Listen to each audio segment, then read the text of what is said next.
Welcome to Stallion TV at Abraham Baldwin Agricultural College. I'm Grace Holland. 300 students graduated from ABAC this spring, including myself. They left with some words of wisdom from a former graduate, Dr. Beverly Sparks. Here is her speech and commencement address. Our speaker this morning is a leader, a person who had tremendous influence. You're part of the first and the largest class in the college's history. This lady became a giant in a field that's dominated by men. This morning's speaker served as the first Associate Dean for Cooperative Extension at the University of Georgia. She retired earlier this year. She received the Distinguished Alumnus Award from the ABAC Alumni Association during homecoming this year. The Distinguished Alumnus Award is presented to those who have made career-long, distinguished service to the profession of their choice. It is the highest honor bestowed on an ABAC alumnus by our Alumni Association. Dr. Beverly Sparks grew up in Tifton, Georgia. She attended ABAC from 1974 to 1976, earning her associate degree in agriculture. As a student, she worked next door at the experiment station, as many of you have done. She continued her education at UGA, receiving a bachelor's degree in horticulture, a master's degree in entomology.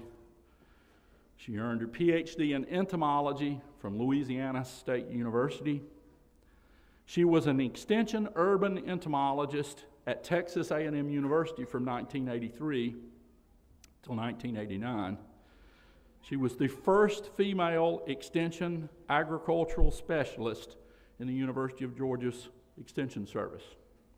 She was also the first female president of the Southeastern branch of the Entomological Society of America. And as I said, became the first female associate dean of extension at UGA. While in Athens, she served as an entomologist before becoming program coordinator, then as a district extension director, and it goes on and on. She's had a remarkable career, a transformative career. She's a personal friend of mine. 6 members of her family attended this great institution. Her husband is also an ABAC graduate. And I am delighted and honored to introduce to you today's commencement speaker, Dr. Beverly Sparks. I want to thank ABAC and President Bridges for including me in this grand occasion today. Graduates and parents, this is a special time, and I would call it a milestone day for your families. And it's an honor to be part of that celebration. It's also a very special time for me to be able to return to 2 of my homes, Tifton and ABAC. As Dr. President Bridges told you, I grew up in Tifton, Georgia, in the late 60s and early 70s, in a family of 4 children. My mother was a high school history teacher, administrator for Tift County High School, and my father was a research scientist for the United States Department of Agriculture. In fact, as President Bridges mentioned, he was the director of the USDA laboratory right across the street from where we sit today.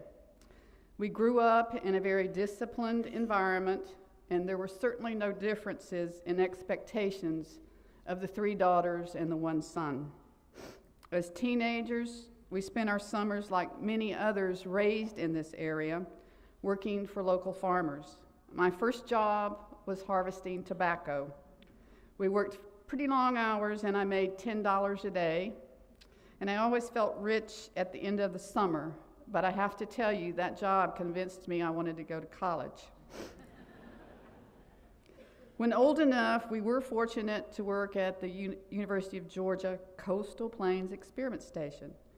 We worked in the fields, planting and harvesting crops and hauling irrigation pipes. It was in those fields and in that rural setting that I was first exposed to agricultural science, and at that time, I did not know that agriculture would indeed be my calling in life. In 1974, I had no idea that Tifton and ABAC played such an important role in agriculture across the United States and indeed across the world. I suppose I just took it all for granted. It was not until later, until I had the opportunity to travel across the country and the world, that I realized the importance of this area, Tifton and ABAC, in the agricultural industry. And along with that, the importance of ABAC in being the first stop in education for many leaders in the agricultural world. Graduates, when I attended in 1974 to 1976, the world and ABAC were a little bit different. If you can go back that far with me, school papers were handwritten or typed on a typewriter. Telephones were still hardline, and most of them were still rotary dial.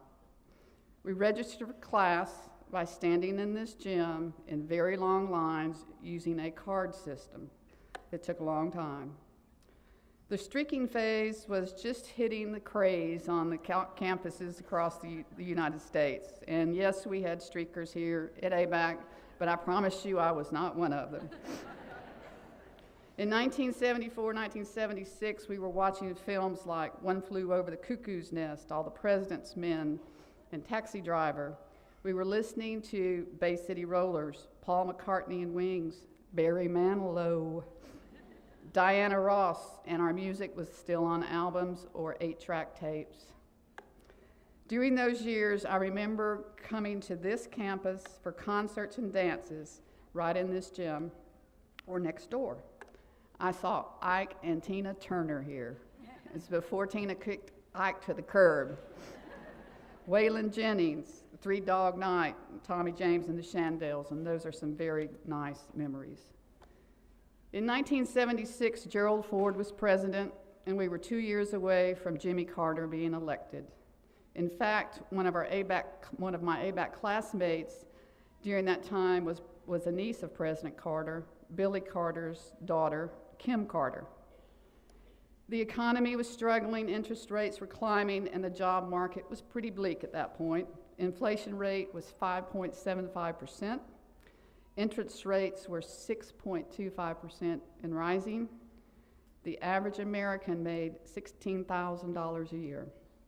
If you were paying rent, the rent average was $220 a month, and gas was 58 cents a gallon. And President Bridges, it was less than $150 per quarter for a full load of courses at ABAC. My dad looked that fact up for me today. He still had all the records. In 1976, I was seated where you are today. My parents were in the audience, sitting up there somewhere. They had one daughter graduating from UGA, one graduating from ABAC, one entering ABAC, and one on the way to ABAC. But we were all making good progress, as my dad said, of getting off the family payroll. I had 2 years of college under my belt, associate degree in agriculture, and dreams of studying agriculture/horticultural at the University of Georgia. After completing the bachelor's degree in horticulture at UGA, I made the decision to go to graduate school and selected entomology as my field of study. My father, being an entomologist himself, would surely be proud, but his response when I told him I was going to become an entomologist was, "Lord, child, what will you do with a degree in entomology? I'm going to have to support you for the rest of your life." So the next 5 years were consumed with graduate school at both UGA and Louisiana State University. And at 27 years of age, I found myself looking for a job where a PhD in entomology could be put to use. I interviewed for several jobs with large chemical companies, agrochemical companies. This didn't turn out well, and when I would inquire about why I did not get selected for the job, some of the answers were often, there's too much travel involved for a female. You're not just, as a female, you just cannot relate to our male clientele. I interviewed with Texas A&M University, as Dr. Bridges mentioned, to become an entomology specialist with the Texas Agricultural Extension Service. At that time, there were over 300 extension ag specialists in the system, and all were males. The interview process included a session with their top administrator I still remember the man. His name was Dr. O.D. Butler. This interview was to be 20 minutes long, and upon entering his office, he was on the phone, and he waved me in and pointed to a chair where I was to be seated. After about 15 minutes, he finally hung up. He kind of looked at his watch and then looked at my resume on his desk, and then he looked me in the eye, and I recall his words distinctly. He said, "So Beverly, tell me, what in the hell does a female extension entomologist do?" Well, I kind of gulped and I wiggled around in my seat a bit, and I said, "Well, sir, they do the same thing as a male entomologist, only with a little bit more class."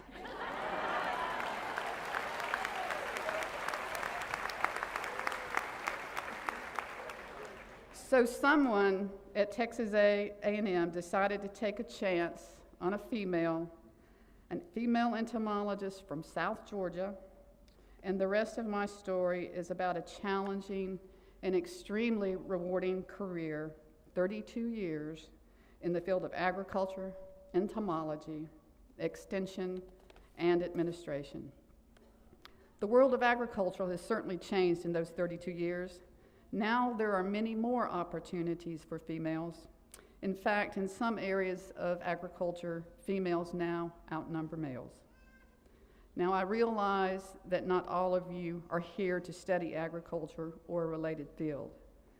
This is my personal journey, my personal perspective from experiences in my career. I also have many family members that have attended ABAC, first generation and now second, and we're even starting on a third generation of family members attending ABAC. They have received a very good foundation from ABAC and a strong education, and have gone on to have extremely successful careers in education, in engineering, in business, in graphic design, and in nursing. And I'm certain all of them could give a similar testimony today on the importance that ABAC has played in their journey. So congratulations to each of you for reaching this milestone in your life. Rest assured that your education will open doors and provide countless opportunities for you to have a long, productive, and rewarding career. Now if I can direct my comments directly to the graduates. We do have limited time today, so I want to move into 5 lessons learned along my journey that hopefully can be a take-home message for you today. First and foremost, I learned that every person is special. You are each unique and bring your own special skills, talents, and values to the table. Embrace this concept. My most successful and rewarding experiences in life have been when I was surrounded by people that recognize each other's unique talents and work together as a team. This is true in your personal life as well as in your professional endeavors. As a family unit, as a work unit, as an administrative team, you accomplish much more together than as an individual. So my advice to you is to surround yourself with people who are encouraging and supportive. People that challenge you to keep learning, to keep striving to improve yourself. Surround yourself with people that complement your weaknesses, that are smarter and stronger than you are. It will help you expand, reach, and grow, and it will certainly keep you on your toes. Second, take care of yourself and strive to have healthy and maintain healthy relationships. If you have a long life, you will be glad you did. Self-discipline is one of the most important and useful skills anyone can possess. The fact that you are graduating today tell me that most of you have mastered some aspects of self-discipline. But realize that self-discipline is needed throughout your life, and if you want to have a healthy professional and personal life. Too much of anything is not a good thing. Too much sugar, too many carbs, too much junk food can wreak havoc on your health. Too many hours of neglecting your spouse, your children, your parents, and your friends can devastate your personal relationships. Living beyond your means, spending money that you don't have can cause mayhem with your finances. Being overly aggressive or controlling, too emotional or too detached can wreak havoc on you professionally. So lack of self-discipline can contribute to all these situations. So through self-discipline, strive to stay healthy and maintain healthy relationships. Third, embrace the fact that life is not always going to be fair. You need to develop both physical and mental strength. Learn that you are strong enough to live through and overcome difficulties. You will face ups and downs. You will have major screw-ups. You will have failures. If you live long enough, I guarantee you there will be times of crisis when you don't know how or if you can make it through the situation. And when those times come, my advice to you is to hang tough and rely on that mental strength and seek out help from those that you trust most. There is one sure thing you can count on in life, and that is change. When you're on the top of the world and everything is going your way, be grateful and thankful. And when you face those crisis situations, know that you have the strength to work your way through it. Fourth, set goals and hold yourself accountable to those goals. As you enter the next phase of your life and enter the next phase of your education or the workforce and begin to learn to balance career, personal life, and family life, you will have increasing demands on your time, energy, and resources. It becomes impossible to be all things to all people and difficult to know how to best invest your time. If you establish clear goals, it will help you give you direction. Be specific in your goals and keep them updated. For example, if you're sitting out there today, you may be thinking of a goal, I will be gainfully employed by July 2015 in a position that allows me to use my degree from ABAC. Or I will complete my studies at the University of Georgia by December 2017 and make the grades to keep the Hope Scholarship. One may be, parents might appreciate this one, I will pay off my student loans within 3 years with no assistance from my parents. Seriously, I can't really overemphasize the importance of this practice. It is a means by which you can establish professional and personal priorities and focus your energy and resources. And fifth, and finally, in closing, graduates, nobody seated here today got here on their own. Remember who brought you to the dance. And that includes President Bridges, me, and all the professors that are sitting in this audience. If you're in this room today, most likely you have a number of people to thank for any successes you have enjoyed thus far. Your parents, your grandparents, your spouses, your brothers, your sisters, even your children and other family members have sacrificed a great deal for you. Teachers in every phase of your life, you can think back on coaches, colleagues, mentors, friends that have helped along the way. And since you and I are both benefited from an education here at ABAC, we should also include our political supporters and taxpayers for making a significant contribution to our successes, as they certainly, state funding plays a very significant role in funding ABAC. Today you graduate, and your family, friends, and ABAC anticipate and expect great vocational success for you in the future. But we also want more. We want you to have a good life, a challenging and rewarding life.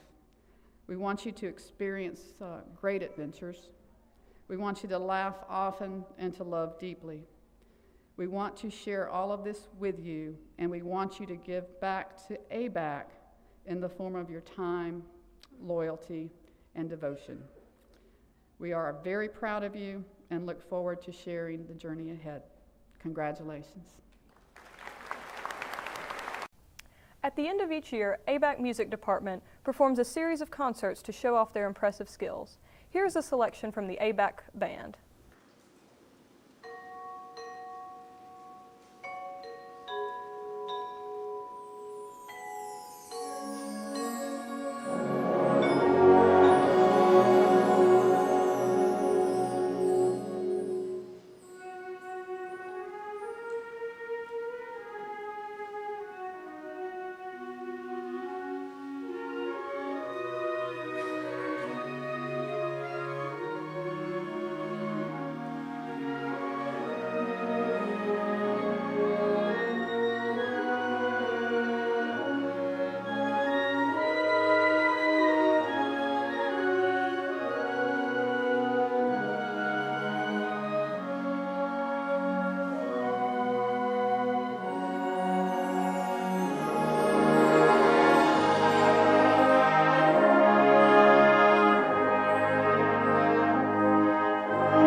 Thank you for joining us.